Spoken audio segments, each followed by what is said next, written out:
부활의 신앙으로 주의 일에 힘쓸 수 있는 우리 모두가 되기를 예수님의 이름으로 축복합니다.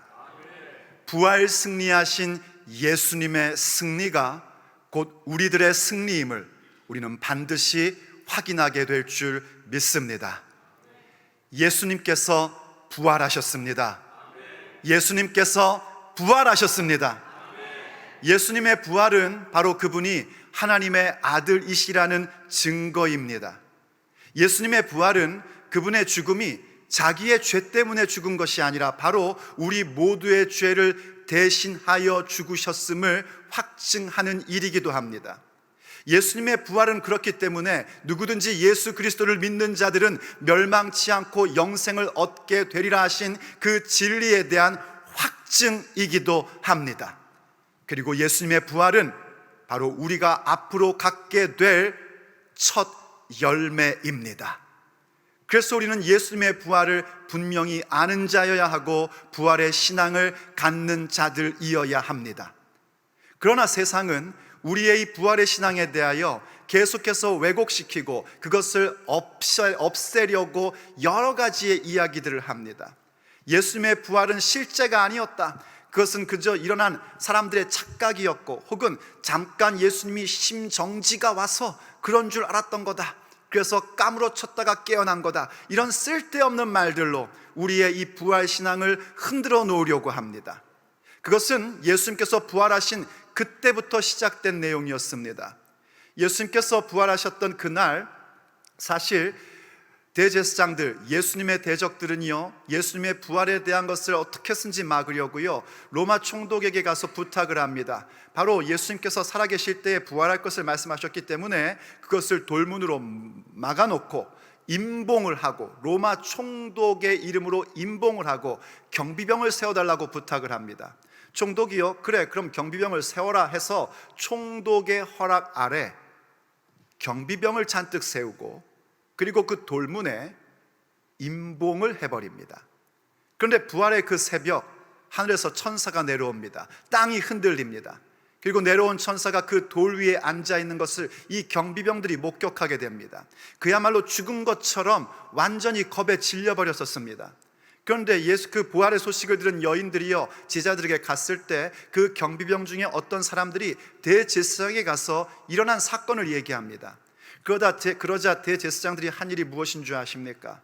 그 경비병들에게 돈을 많이 주고 말을 넣어줍니다. 예수님의 제자들이 간밤에 와서 예수님의 시신을 훔쳐갔다고 얘기하라는 것입니다.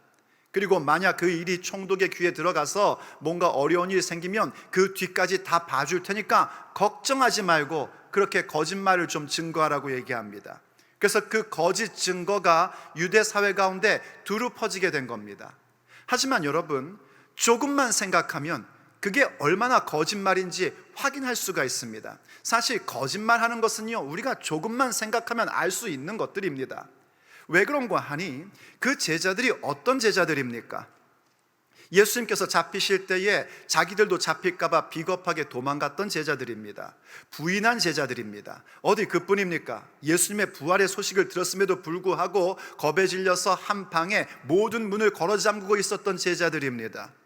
심지어는 그저 물고기나 잡으러 나갔던 그런 제자들입니다.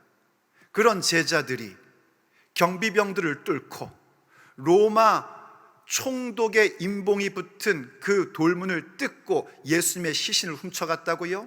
더군다나 역사의 기록에 보면은요, 로마의 황제나 로마 총독의 임봉이 붙여 있는 것을 허락 없이 띄면 그것은 굉장히 큰 중죄였습니다. 더군다나 바로 그러한 무덤을 훼손하는 일들은요, 극형까지 처하는 그런 중죄에 해당하는 것이 그 당시 로마의 법이었습니다.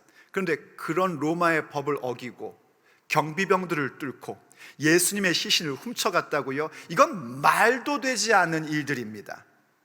오히려 50일 이후에 정말 놀라운 일들이 생기기 시작합니다. 그 비겁하고 그렇게 보잘것없던 제자들과 120명의 성도들이 갑자기 밖에 나와서 예수님의 부활을 증거합니다. 예수님께서 하나님의 아들이시요 그리스도이심을 대범하게 증거하고 있는 것입니다.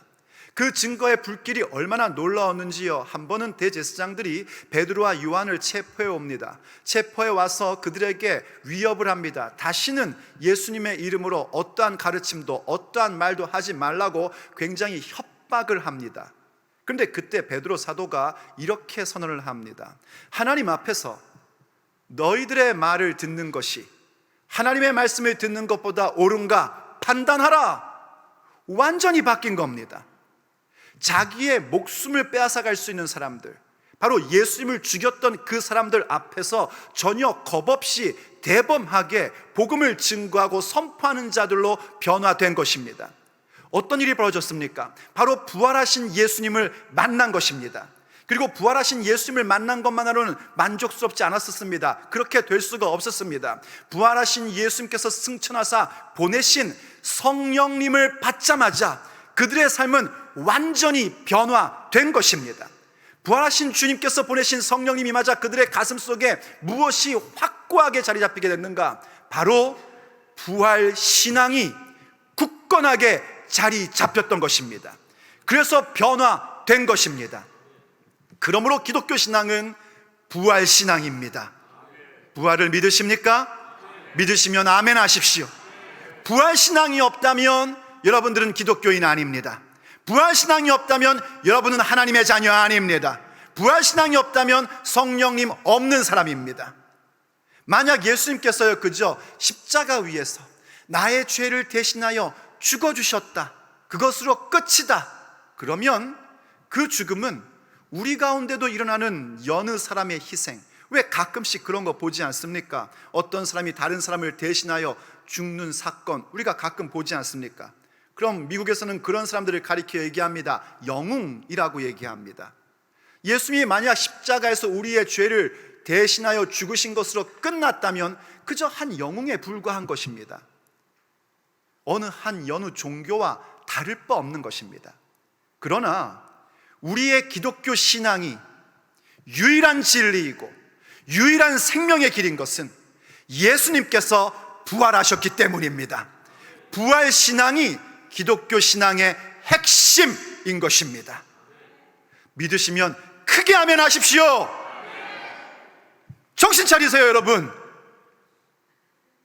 부활 신앙 없으면 모든 믿음은 헛것입니다. 예수님의 부활이 우리 믿음의 정점이고 핵심입니다. 예수님의 부활을 믿어야 성령님의 내주하심이 우리 가운데 임할 수 있습니다. 그때 비로소 우리는 참된 그리스도인으로서 예수님을 따르는 자들로서 세워질 수 있습니다. 그렇다면 과연 예수님의 부활을 믿는 부활신앙이란 무엇을 말하는 것일까요?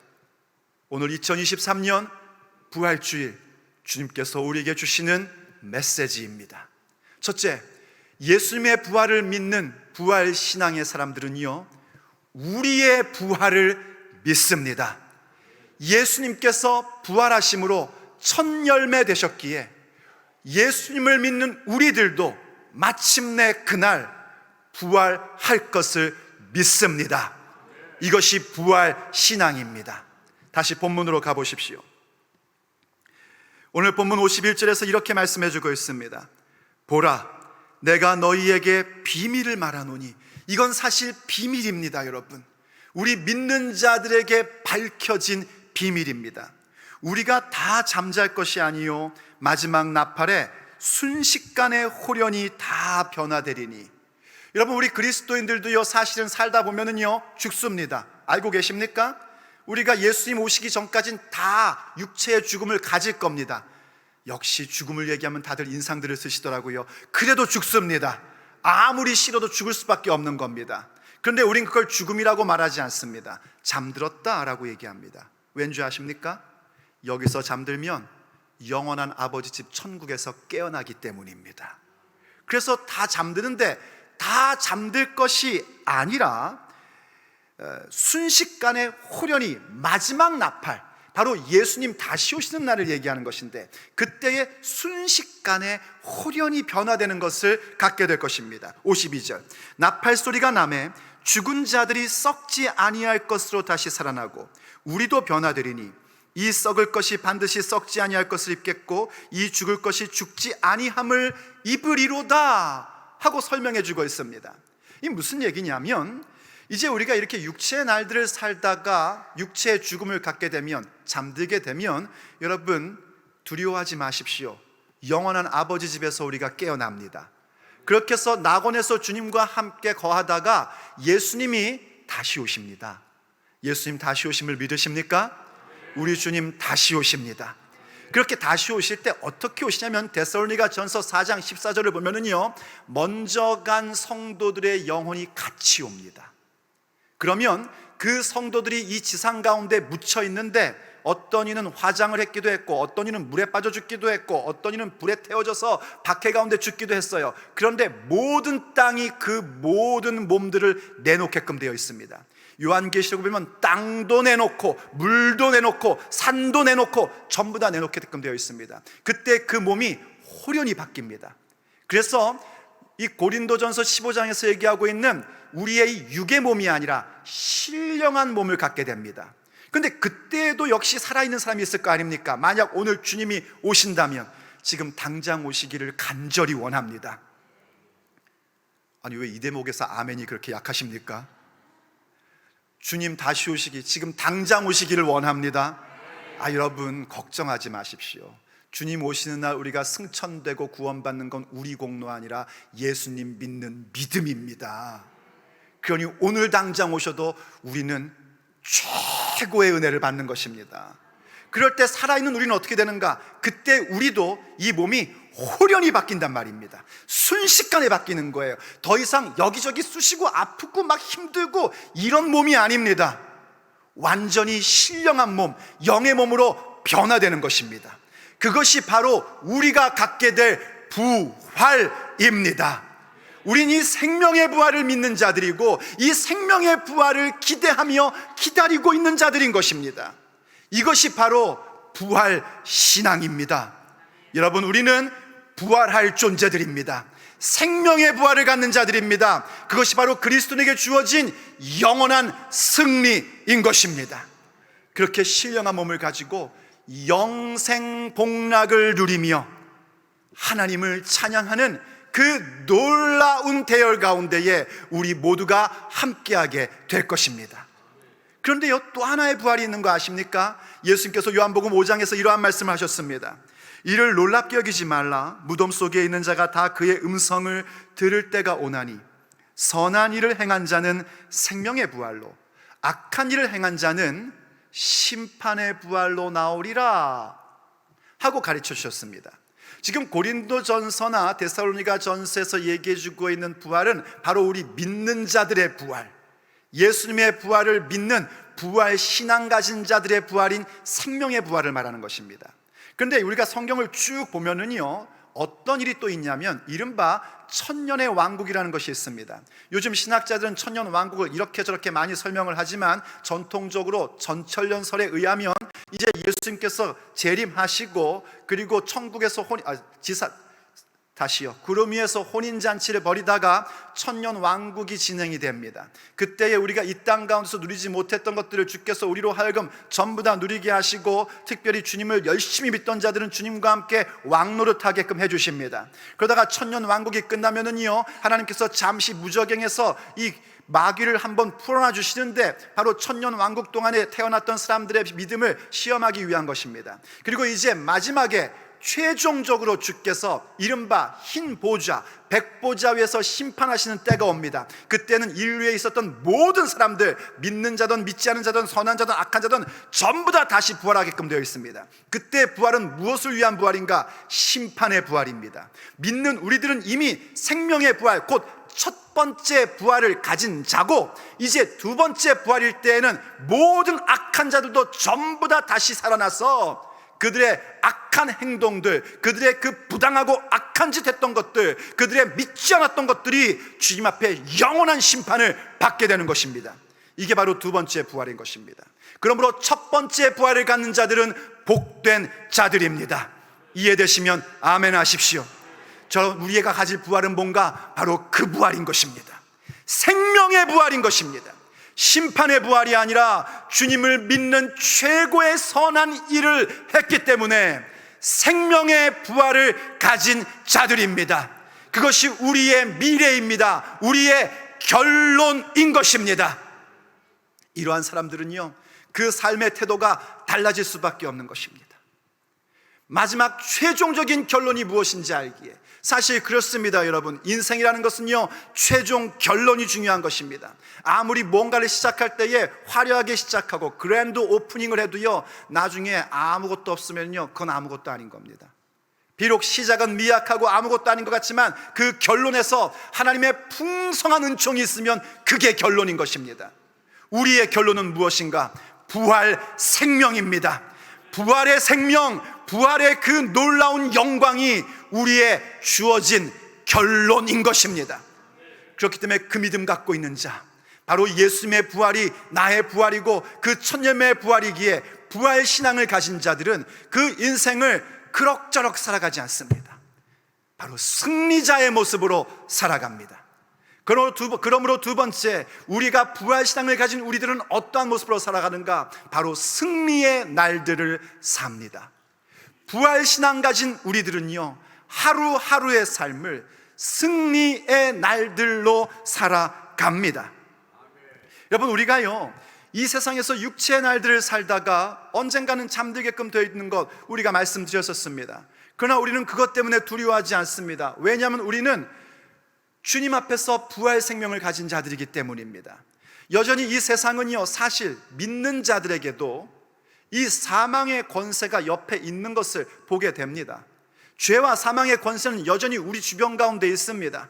우리를 넘어뜨리려 하고 우리를 힘들게도 하고요, 우리로 하여금 죽음의 공포를 갖게 또 만들어줍니다. 그러나 그 모든 죄와 사망의 권세는 믿는 자들에게는 아무 힘이 없습니다. 왜냐하면 그리스도 예수님 안에 있는 자들에게는 결코 정죄함이 없기 때문입니다. 왜 그런 줄 아십니까? 생명을 주시는 성령의 법이 죄와 사망의 법에서 우리를 해방시키셨기 때문입니다. 여전히 죄와 사망의 법은 우리 옆에 있지만 우리는 그 모든 죄와 사망의 법칙으로부터 해방된 존재들입니다. 자유로운 존재들입니다. 그래서 그러한 삶의 모습이 어떠한 것인지 오늘 본문이 또 가르쳐주고 있는 것입니다. 54절부터 보시죠. 이 썩을 것이 썩지 아니함을 입고 이 죽을 것이 죽지 아니함을 입을 때에는, 이건 언제를 얘기하는 거냐면 지금이 아니에요. 바로 주님 오시는 그날 말입니다. 우리가 예수님으로 말미암아 우리의 이 썩을 육체를 심으며 살았던 것들이 썩지 아니할 것으로 다시 살아나게 되는 그 부활의 때 말입니다.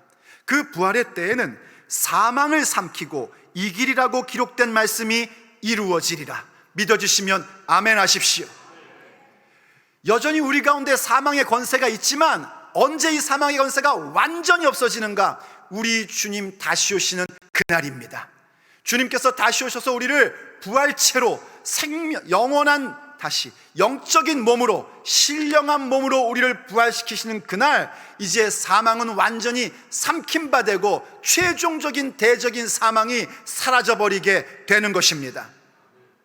그렇기 때문에 우리는 어떻게 선포하며 사는가? 그 다음 구절 55절 말씀, 우리 55절만 같이 한번 읽어보십시다.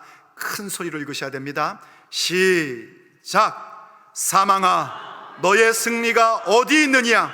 사망아, 너의 쏘는 것이 어디 있느냐? 외칠 수 있는 자가 되는 것입니다. 사망이 쏘는 것은 죄요, 죄의 권능은 율법이라. 우리가 우리의 인생의 여정 가운데서 이 외침을 가질 수 있는 자가 된 것입니다.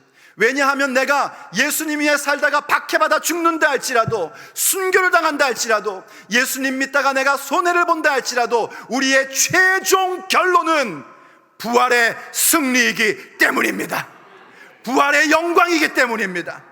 그래서 우리는 사망 권세를 향하여 담대하게 외칠 수 있는 것입니다. 사망아, 너의 승리가 어디 있느냐?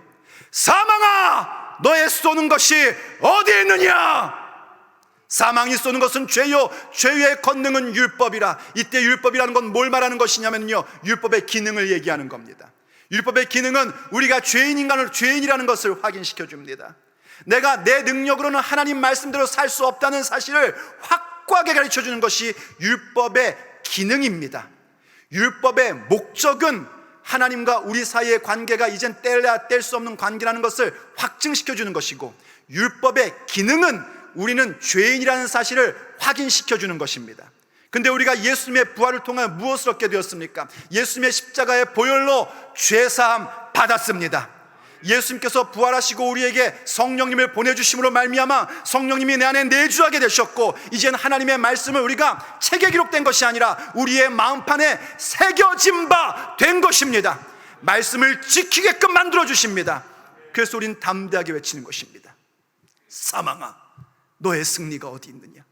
너의 쏘는 것이 어디 있느냐? 내가 비록 육체의 날들을 살며 이런저런 일들을 만나나 나의 최종 결론은 부활의 승리, 부활의 영광이다. 이 선포를 갖고 살아가는 사람으로 세워지는 것입니다. 압니다, 여러분. 예수님 믿어도 몸 아플 때 있습니다.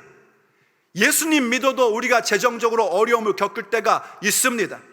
예수님 믿어도 별일 다 만납니다. 그러나 우리는 그 가운데서 낙심하지 않습니다. 그 가운데서 우리는 포기하지 않습니다. 그 가운데서 우리는 넘어지거나 좌절하지 않습니다. 왜냐하면 우리는 우리의 최종 결론을 아는 자들이기 때문입니다. 부활 승리, 부활의 영광, 이것을 간직한 자가 된 것입니다. 그래서 우리의 걸음걸음마다 승리하는 그 이기는 능력을 주께서 베풀어 주십니다. 그래서 요한일서 우리가 좋아하는 말씀이 이렇게 우리에게 선언하고 있는 것입니다. 요한일서 5장 4절과 5절 말씀, 무릇 하나님께로부터 난 자마다 세상을 이기느니라. 세상을 이기는 승리는 이것이니 우리의 믿음이니라. 어떤 믿음일까요? 예수님께서 하나님의 아들이심을 믿는 자가 아니면 세상을 이기는 자가 누구냐? 바로 예수님께서 하나님의 아들이심을 믿는 그 믿음이 세상을 이깁니다. 예수님이 하나님의 아들이심을 믿는 가장 구체적이고 가장 핵심이 뭐냐면 예수님이 부활하셨다, 이것을 믿는 것입니다. 예수님의 부활을 믿는 것은 예수님이 바로 하나님의 아들이심을 믿는 것이고, 그것을 믿는 자들은 나의 부활, 우리들의 부활을 믿는 자들이기에 이 세상을 이기는 믿음의 능력을 갖는 자 된 것입니다. 그래서 우리는 이 땅을 살아가며 그럭저럭 살아가는 것이 아니라 승리의 날들을 살아갑니다. 여러분, 무엇이 여러분을 힘들게 하고 있습니까? 육체의 질병입니까? 재정적인 어려움입니까? 사업이 뭔가 풀리지 않고 있습니까? 자녀가 속을 새깁니까? 주님 앞에 나오십시오. 주께 맡겨 드리십시오. 주님께서 승리가 무엇인지를 보여줄 것입니다. 주님 앞에 나와 맡기되 이 신앙을 갖고 맡기셔야 됩니다. 부활 신앙, 예수님의 부활, 나의 부활, 예수님의 부활의 승리, 나의 승리, 이걸 믿으면서 주님 앞에 간구하십시오. 주께서 일하십니다. 주님께서 최후의 승리를 가진 자들의 인생의 여정마다 하나님의 영광을 나타내 보여주실 줄로 믿습니다. 그것이 바로 부활신앙입니다. 부활의 신앙을 가진 자들은 이처럼 승리의 날들을 살아갑니다. 그렇기 때문에 어디로 가는 줄 아십니까? 우리가 부활할 것을 분명히 믿으며 사망 권세를 이긴 주님의 승리가 나의 승리를 믿으며 하루하루의 날들을 승리의 날들로 이끌어가기에 그들은 전부 다 육체의 날들이라 불리는 인생 여정 가운데 어떻게 해서든지 주님께서 기뻐하시는 일들을 더욱 힘쓰는 자가 되는 것입니다. 그러므로 세 번째, 부활신앙을 가진 우리들은 주님의 일에 더욱 힘씁니다. 왜냐하면 주님의 일에 더욱 힘쓴 날들이 바로 주님의 나라 가운데 영원히 기록되기 때문입니다. 우리가 아무리 많은 인생을 살고 아무리 많은 시간을 가졌다 할지라도 하나님께서 기억하시는 시간, 하나님께서 인정해 주시는 시간들을 가져야 됩니다. 그것은 바로 주의 일에 더욱 힘쓰는 시간들입니다. 그것을 가지셔야 됩니다. 그것이 바로 부활신앙을 가진 자들의 모습입니다. 오늘 우리가 함께 읽었던 고린도전서 15장은요, 그 별명이 부활장이라고 얘기를 합니다. 왜냐하면 초대교회 때부터 이 부활 사상이라는 게 교회에 들어와 버린 겁니다. 왜곡된 부활 사상이 교회 가운데 들어와서 그저 부활이라는 것은 하나의 정신적인 것이다, 종교적인 것이다, 예수님이 우리의 가슴 가운데 임하면 그게 부활한 거다, 예수님 믿었으면 그게 부활한 거다, 이런 사상들이 교회 안에 쑥 들어와 버린 겁니다. 그래서 사도 바울이 고린도전서 15장에서 그게 아니라는 것을, 부활 사상을 완전히 배격하면서 부활 신앙을 아주 놀랍게 정리를 해준 게 이 고린도전서 15장, 이른바 부활장입니다.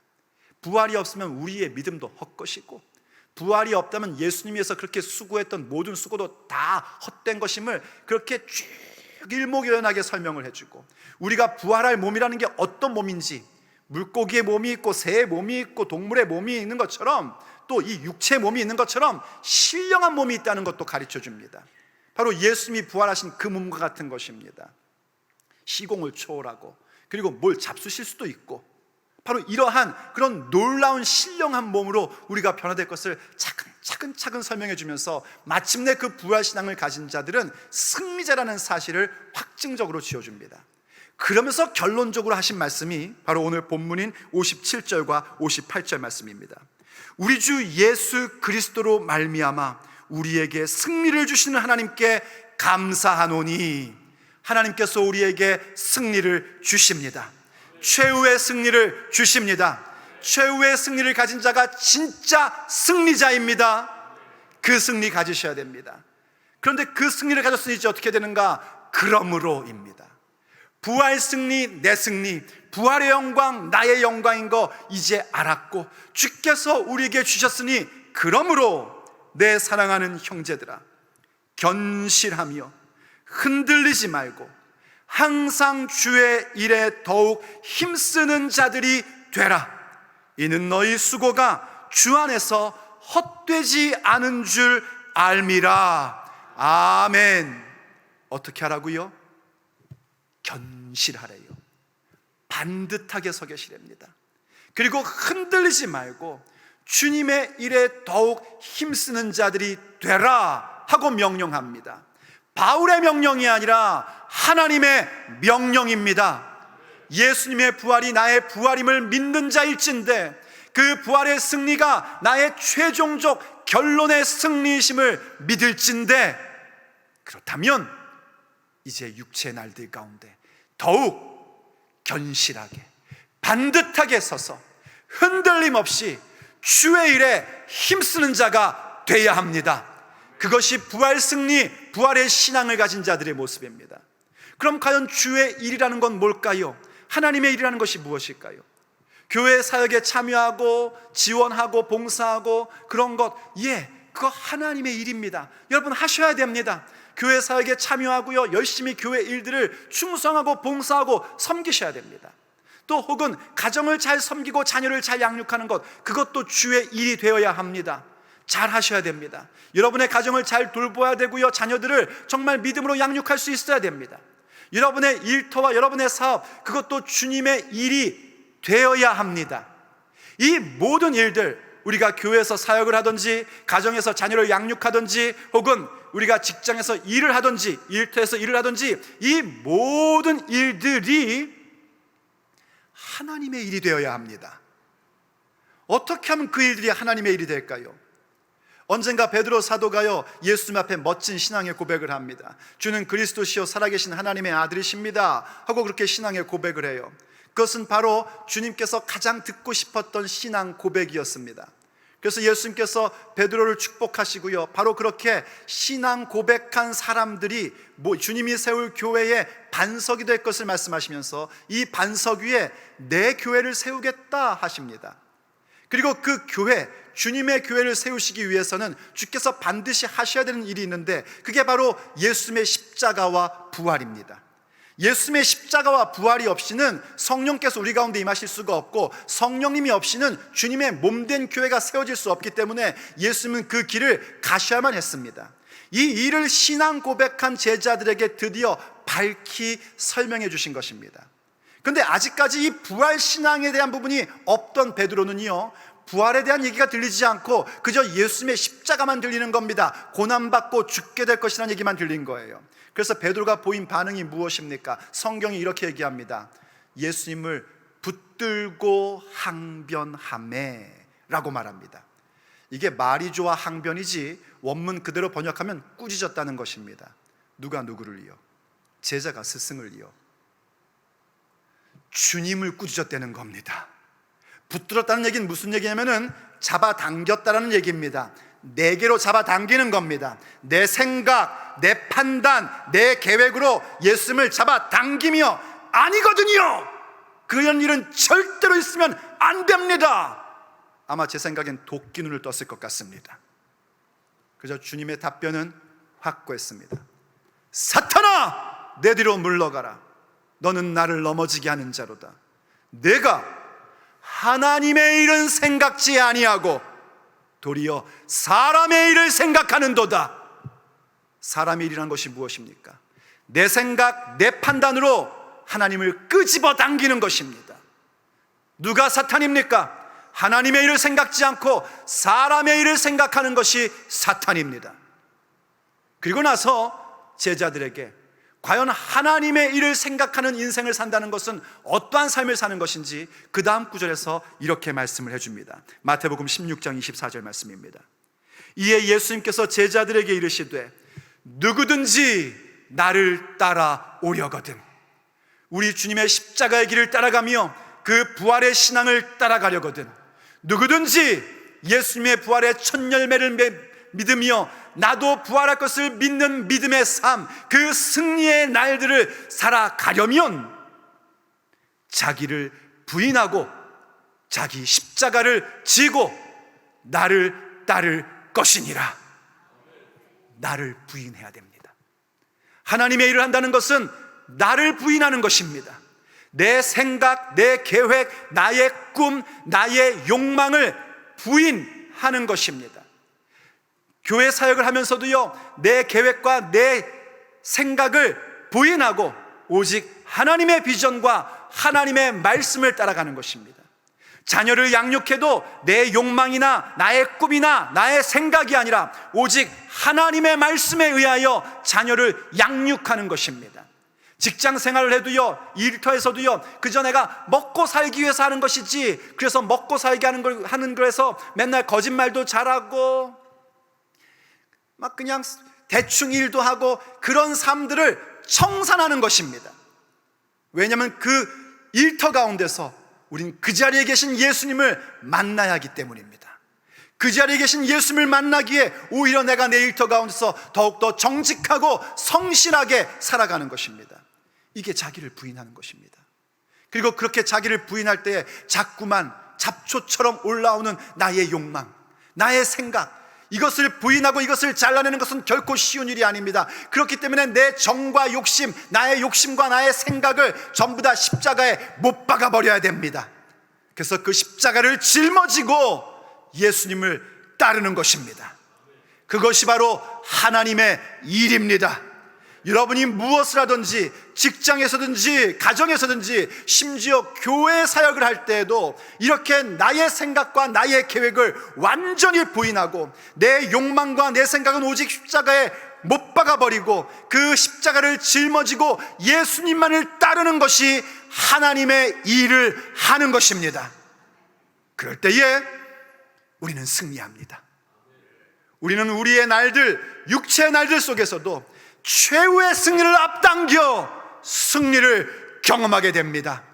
결국 부활할 수밖에 없는 우리의 그 모든 결론을 우리의 육체의 날들 가운데서 확인하며 살게 되고 예수님의 부활의 승리가 나의 승리임을 알기에 주님의 그 영광을 오늘이라는 날들 가운데서도 확인하며 살게 되는 것입니다.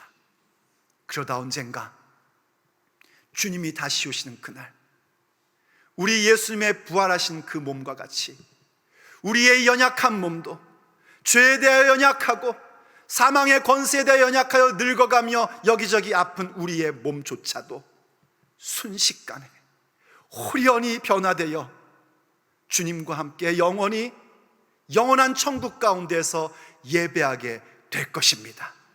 그것이 바로 부활의 신앙, 우리의 믿는 바입니다.